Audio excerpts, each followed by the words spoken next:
የሸገር ከተማ አስተዳደር የከተማዋን ኢንቨስትመንት እንቅስቃሴ የበለጠ ለማሳደግ ትኩረት ሰጥቶ እንደሚሰራ አስታውቋል። የከተማ አስተዳደሩ ባለፉት 2 ዓመታት በከተማው የነበረውን የኢንቨስትመንት እንቅስቃሴ ለማነቃቃት በሰራቸው ስራዎች አበረታች ውጤቶች መመዝገቡንም አስታውሷል። በተያዘው የበጀት ዓመትም አጠቃላይ የከተማውን የኢንቨስትመንት እንቅስቃሴ ወደ 65 በመቶ ለማሳደግ ዝግጅት አድርጎ ወደ ስራ መግባቱን ይፋ አድርጓል። እንግዲህ የከተማ አስተዳደሩ ኢንቨስትመንት ስራዎችን በሚመለከት የተለያዩ የከተማው ስራ ኃላፊዎች ጉብኝት ሲያደርጉ ነበር በእነዚህ ኢንቨስትመንት ቦታዎች ላይ። በዚህ ጉብኝት ላይ ደግሞ ባልደረባችን ሚኪያስ አዱኛ ተሳትፎ ነበርና ሚኪያስ እንኳን ደህና መጣ። እንኳን ደህና ቆየሽ ተገስት። እስቲ አጠቃላይ የጉብኝቱ ሁኔታ እንዴት ነበር? ምን አይነት የኢንቨስትመንት ስራዎች ናቸው የተጎበኙት? እውነት ነው እንግዲህ የሸገር ከተማ አስተዳደር እንግዲህ በዛሬው ዕለት የተለያዩ የስራ ኃላፊዎች በተገኙበት እንዲሁም ደግሞ የመገናኛ ብዙሃን ባለሙያዎች በተገኙበት የተለያዩ የኢንቨስትመንት እንቅስቃሴዎችን ተዛዝሮ ሲመለከት ነው የነበረው። እንግዲህ በዛሬው ዕለት በ3 ክፍለ ከተሞች አጠቃላይ የከተማ የኢንቨስትመንት እንቅስቃሴ ምን ይመስላል የሚለው ምልከታ ሲያደርግ ነው የነበረው። እንደሚታወቀው እንግዲህ ሸገር ከተማ ራሱን ችሎ ከተቋቋመ 2 ዓመት ያክል ሆኖታል። በዚህ 2 ዓመት ውስጥ እንግዲህ ብዙ ስራዎችን ስሰራ ቆይቻለሁ ነው የሚለው የከተማ አስተዳደሩ። በተለይም ደግሞ እንደሚታወቀው በአዲስ አበባ ዙሪያ ላይ የሚገኝ አካባቢ እንደመሆኑ መጠን ብዙ ሀብት ያለው ብዙ ሪሶርስ ያለው አካባቢ ነው።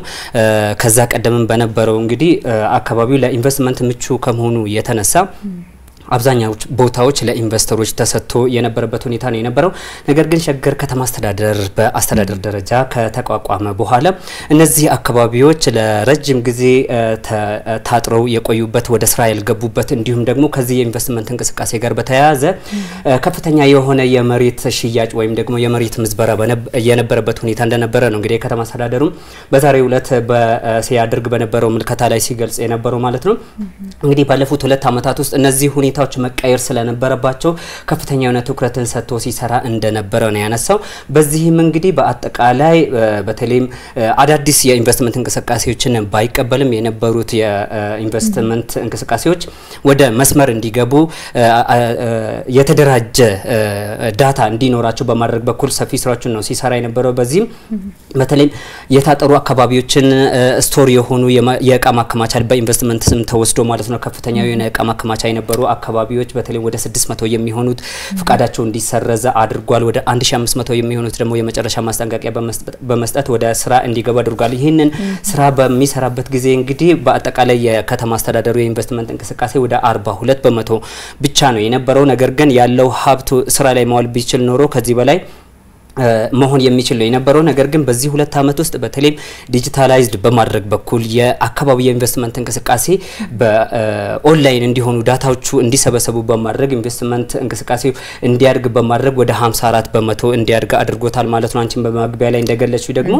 በዚህ ዓመትም ደግሞ ወደ 65 በመቶ ከፍ ለማድረግ እየተንቀሳቀሰ ነው ያለው ማለት ነው።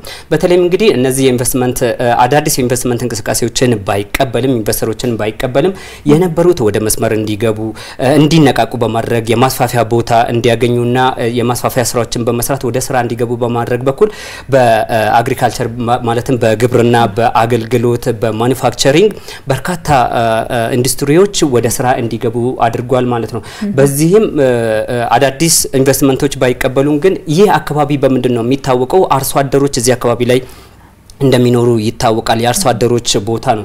በእነዚህም ደግሞ በተለይ እንግዲህ ቀደም ሲል በነበረው ከ2 ዓመት በፊት በነበረው እንቅስቃሴ ስንመለከት እነዚህ አርሶ አደሮች ከዚህ አካባቢ ተነስቶ ተጠቃሚ የማይሆኑበት አጋጣሚ ነው የነበረው። ነገር ግን በዚህ 2 ዓመት ውስጥ ወደ 500 የሚሆኑ አርሶ አደሮች ወደ ኢንቨስትመንት ስራ እንዲገቡ አድርጓቸዋል። ይህም እንግዲህ በዚህ ዓመት ተጠናክሮ እንደሚቀጥል ነው ያነሳው ማለት ነው። በአጠቃላይ በዛሬው ዕለት ሲደረግ በነበረው እንቅስቃሴ እንግዲህ መጨረሻ ላይ ማጠቃለያ ሲሰጥ በዚህ ዓመት በተያዘው ስራ አዳዲስ ኢንቨስትመንቶች ለመቀበል ወደ 3500 ሄክታር በላይ የሚሆን መሬት ተዘጋጅቶ ወደ 2500 የሚሆኑ ኢንቨስተሮች ለመቀበል ዝግጅት ተደርጓል ማለት ነው።